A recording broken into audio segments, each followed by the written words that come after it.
va ensuite être surgelé à moins 50 degrés. Toutes les heures, Justine, contrôleuse qualité, récupère un échantillon. Direction le laboratoire pour le passer au peigne fin. En 4 points de la viande, je vais vérifier les épaisseurs, donc il doit être de 6,5 minimum à 7,7 maximum. Donc là, je suis très bien, à 6,93. Ensuite, on va faire le diamètre, donc qui doit être de 95 minimum à 100 maximum. Donc 98, on est très bien. On réalise ces mesures d'épaisseur et de diamètre pour être conforme à la cuisson, à la température à cœur et au niveau de l'aspect.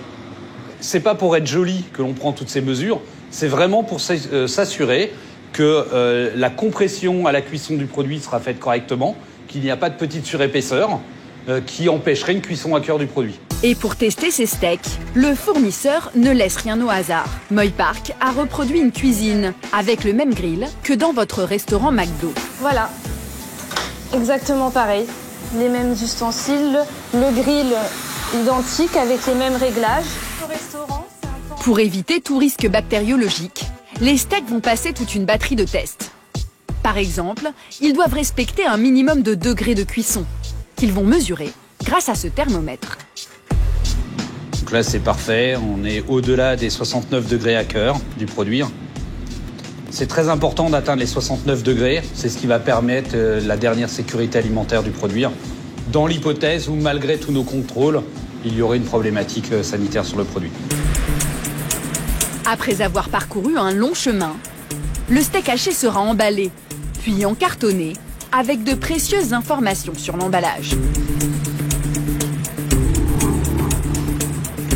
On va retrouver sur le carton toutes les informations de traçabilité qui va permettre, si jamais en restaurant il y avait un problème, de refaire une traçabilité qui peut aller jusqu'à l'animal.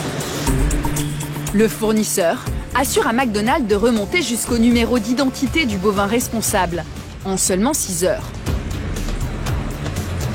Moy Park fournit 650 millions de steaks hachés par an à son client. C'est 20% de la production annuelle de steaks hachés en France. Exiger de ses fournisseurs dévoués des volumes titanesques, c'est la marque de fabrique du géant américain. Et il y a un autre produit qui n'échappe pas à cette règle, les petits pains des burgers. C'est dans l'Essonne qu'est situé le leader mondial de la boulangerie industrielle. Bimbo, une entreprise mexicaine, la seule en France à produire les fameux buns de McDonald's. Pour approvisionner le leader de la restauration rapide, plus de 700 millions de petits pains sortent chaque année de ce nouveau site de 41 000 m².